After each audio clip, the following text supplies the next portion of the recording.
From South Africa to Ethiopia, from Nigeria to Kenya, the whole continent of Africa is under construction.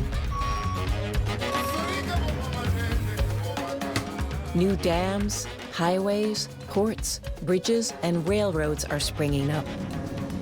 And many are bankrolled by Chinese cash.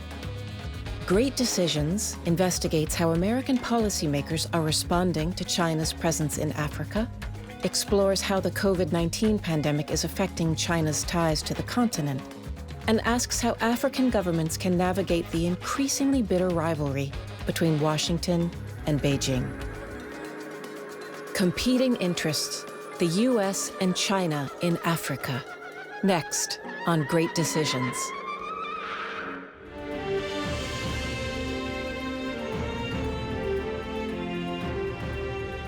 Great Decisions is produced by the Foreign Policy Association in association with Thomson Reuters.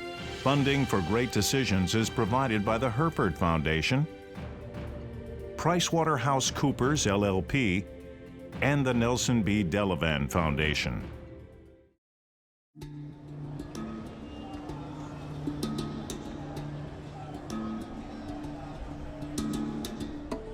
Roberts International Airport, the main gateway to the West African nation of Liberia, was in dire need of refurbishment. Finally, that shame that we all, and we do feel shame when we land at the airport, and the plane is just going, you know. But cash-strapped Liberia could not afford the $50 million price tag to renovate the passenger terminal. So Liberian officials made the same decision as their counterparts in countless other countries across Africa and around the world. They turned to China. I was a liaison between the president's office and the Chinese embassy. And one of the projects we ended up doing with the Chinese was the rehabilitation of the terminal at Roberts International Airport. What I would say about the Chinese process is how fast it is. The speed with which we can negotiate a deal is really important. The same pattern has been repeated in nearly every African country. There is hardly anywhere in Nigeria that you go to today that you don't see the visibility of China in terms of infrastructural projects. You see that they are constructing or remodeling projects from the airport to roads to hospitals to everywhere. Ethiopia borrowed about 1.3 billion for the Addis-Djibouti railway. Kenya borrowed 2 billion for the rail lines. Those are incredibly huge projects and much needed infrastructure development in Africa. Now, American policymakers from both parties are speaking out about the need for the US to counter China's rapid expansion in Africa. China is not at all blind to the fact that there's a Southern Hemisphere, and they're making huge investments in Africa. They have a lot of resources on the table. I think we need to make sure we put the resources on the table. We need to step it up. Just reducing our investment provides, of course, opportunity for other players to step in.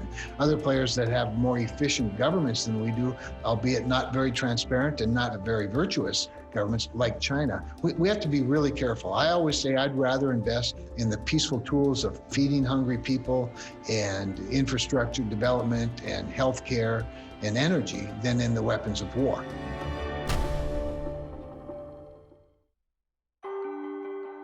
For 4 years, the Trump administration put America's global rivalry with China at the center of its foreign policy. It's clear to me that the United States is concerned about China, that Africa is part of that. When the United States released an Africa strategy a few years ago, it was primarily a China strategy. And if you look at the comments that the then National Security Advisor Bolton made when that strategy was released, it was mostly about China. China uses bribes, opaque agreements, and the strategic use of debt to hold states in Africa captive to Beijing's wishes and demands. I think in the case of Africa, the Chinese have made extraordinary efforts to increase their influence. So I think it's perfectly legitimate for the U.S. and European countries to be worried about what China's up to there.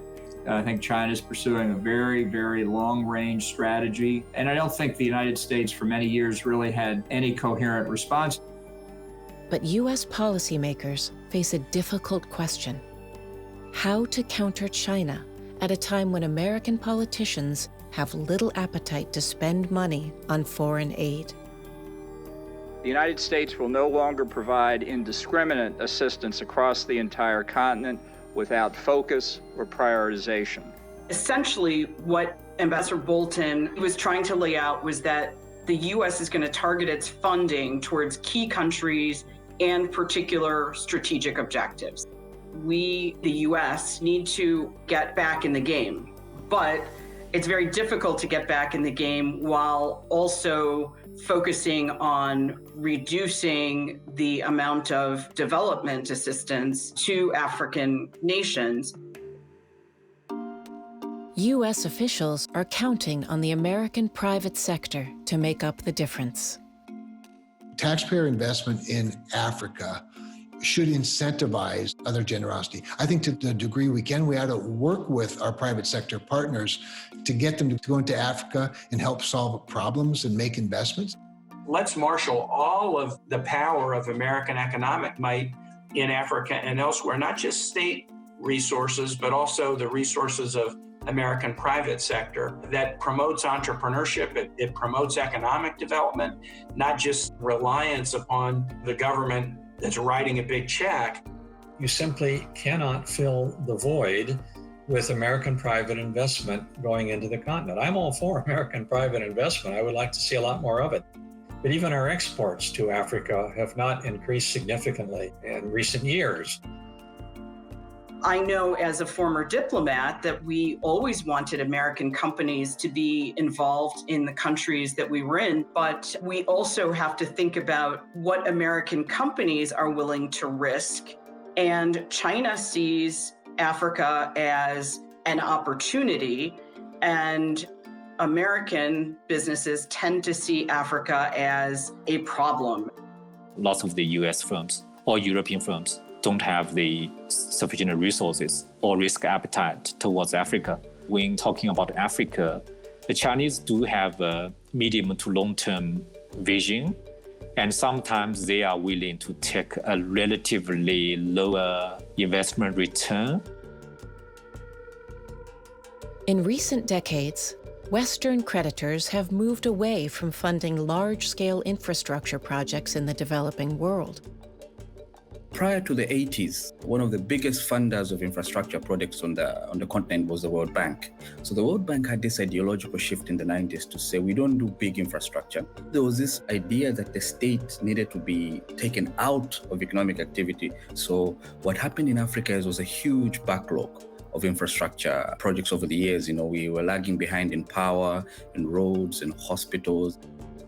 Now, many African governments in their national development plans, they put infrastructure first. And Western countries, including the US, have invested much less in infrastructure and invested more in aspects related to health, education, governance, promotion of democracy, and so on.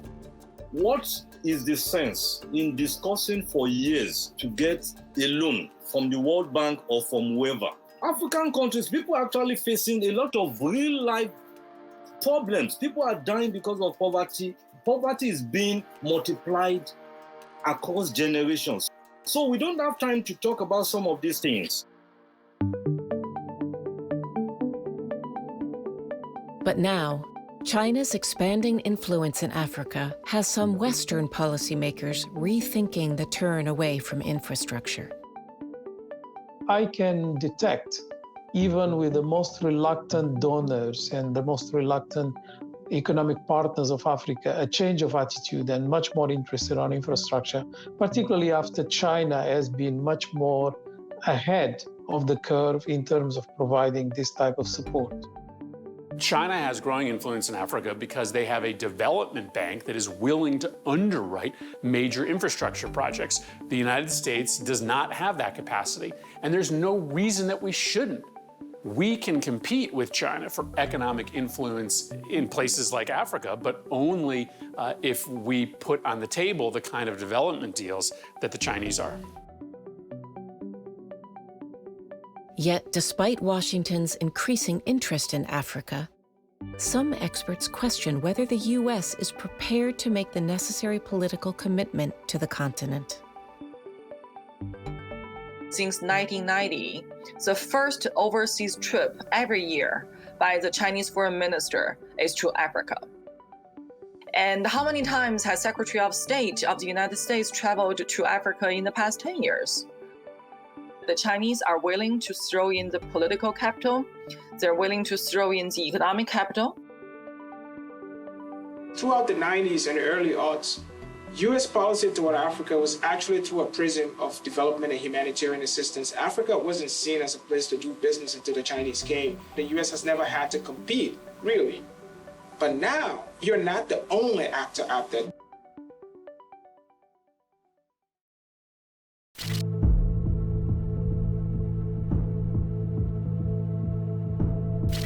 First case of coronavirus confirmed in Nigeria. Algeria, 20 cases. Burkina Faso, 2. Fellow Ghanaians, I took the step to close all our borders. Egypt, 59. And I ordered a mandatory quarantine and testing. Senegal, 5. Togo, 1. D'un premier cas confirmé de coronavirus COVID-19. With regard to the situation in Botswana, so far, 14 suspected cases. This is a global crisis. Delay in action means death. Without decisive action, the number of people infected will rapidly increase from a few hundred to tens of thousands. When the COVID-19 pandemic hit Africa in the spring of 2020, Beijing sensed an opportunity. Both the Chinese government and private philanthropists, such as the Jack Ma Foundation, stepped in to provide critical supplies. The market for PPE was overwhelmed and there were shortages, so they couldn't really obtain it, even if they had the money for it. So when China provided the equipment or the materials, that was immensely appreciated by so many countries in Africa. We have received 20,000 test kits from the Jack Ma Foundation and assorted personal protective equipment. Social media platforms like WhatsApp are incredibly popular on the African continent. During the height of the pandemic, initially what was being sent around was that famous video of the Chinese constructing a hospital in record time. And there were lots of screenshots of Jack Ma's Twitter account that were floating around. When the PRC sent a medical team to Algeria in April of 2020 in order to help with the fight against COVID-19, the rhetoric and the discourse used then was that this is only a continuation of a practice that has started in the 1960s when the PRC in 1963 sent the first medical team to Algeria. We've seen the PRC providing equipment, but also really accompanying that with the narrative that China and Africa have always been through a lot of challenges together.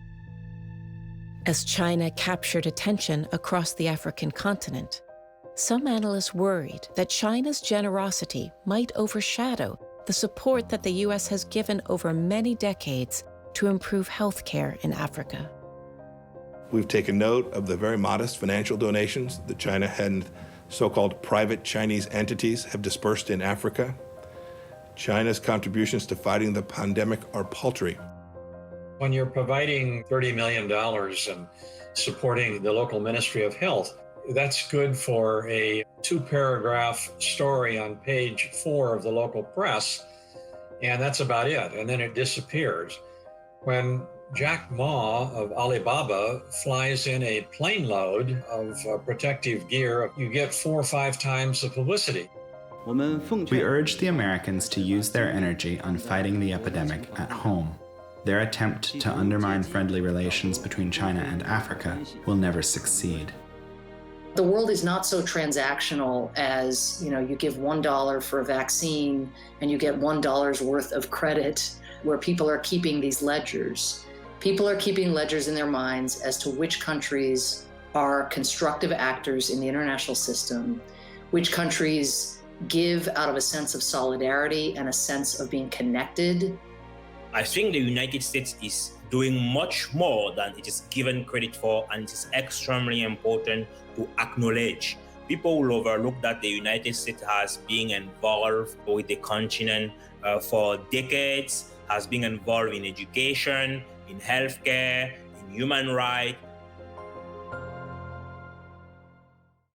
In April 2020, Chinese diplomats in Africa were forced to do damage control amid allegations of racism in the southern city of Guangzhou.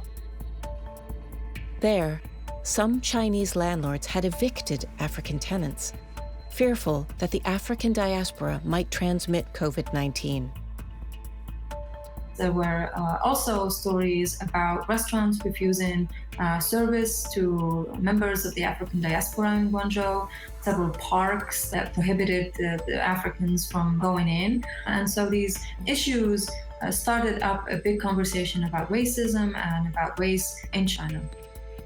China was very quickly put under the spotlight of international scrutiny, and this created much diplomatic problems between China and African countries. In fact, multiple African governments sent their letters of protest to Chinese government. They summoned the Chinese ambassador to lodge their complaint about the treatment of the African nationals in Guangzhou. It has been very much spread across social media. For those who were very much thinking that, that China is so different from the West on these particular issues, I think this has revealed that there's also a race issue in China, especially towards Black Africans.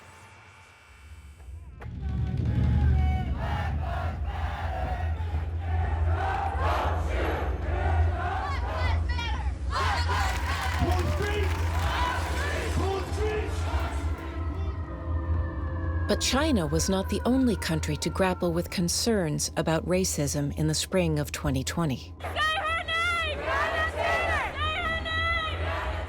The same way Africans were shocked by the fact that some Africans were poorly treated by some Chinese in China during the COVID-19 pandemic, they were eventually even more shocked by the fact that they were able to witness the police reaction to the Black Lives Matter movement.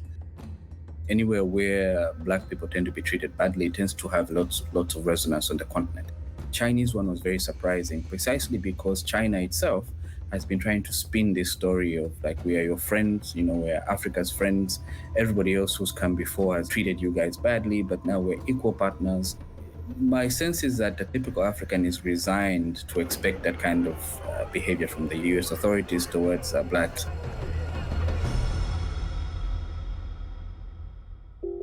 Now, with African economies strained to the breaking point, both Chinese and Western creditors face urgent calls for debt relief.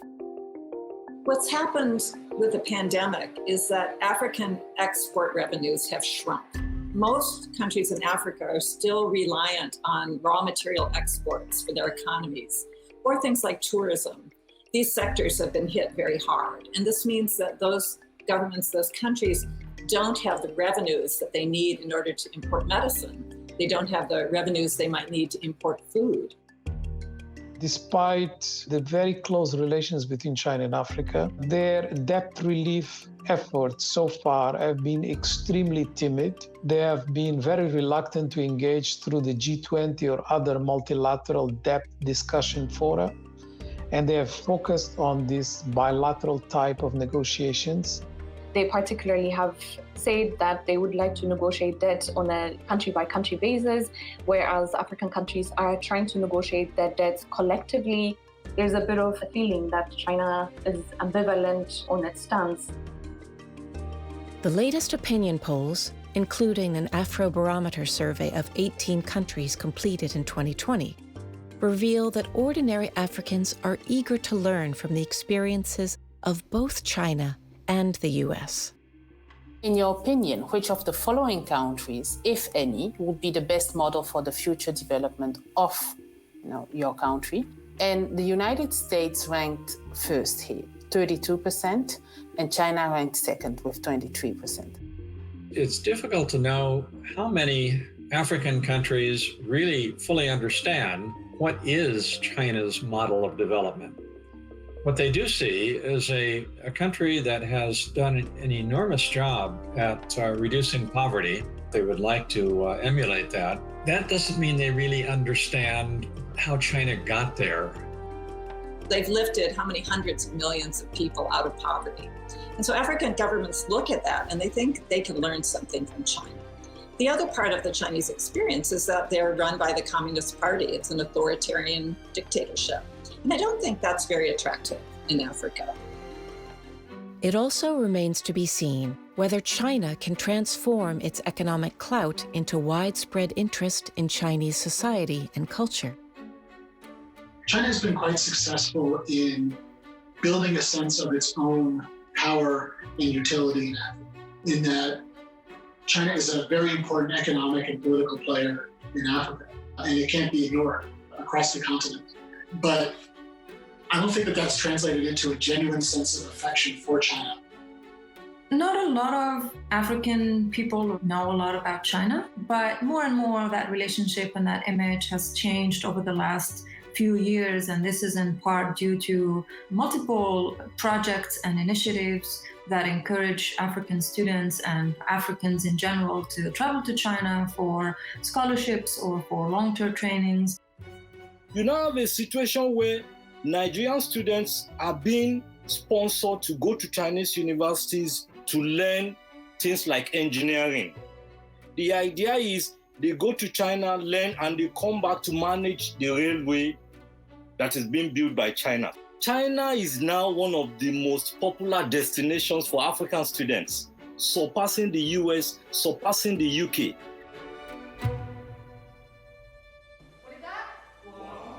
In recent years, more and more Africans have begun to study the Chinese language. There is a wide variety of interest among African students who wants to learn Chinese. They see that if a lot of projects are being done by Chinese companies and corporations, then it becomes important for them to learn the language in order to be able to secure job opportunities with a lot of these Chinese firms. Countries like Uganda, Kenya, South Africa include Mandarin courses in school curricula very early. However, the Afrobarometer in its last survey included a question stating which language African citizens consider to be the language of the future. And English largely scored the first rank, and this is not surprising. China is not a place you go to for some glamorous outing. When folks say, I came back from China, stories are, I came back from China, you won't believe what they have done with their highways. Nobody ever says, I came back from China, I went and watched a great Chinese play. It's a practical country. It's a place that you go to visit to learn about practicalities, and not to enjoy life.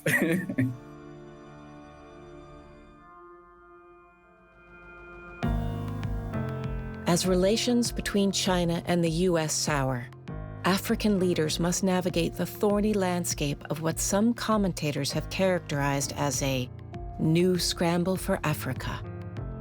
Africa ultimately is going to make its own decisions about what is best for them. We shouldn't view Africa as a colonial era chessboard in which we are trying to compete with Russia or China for influence and control.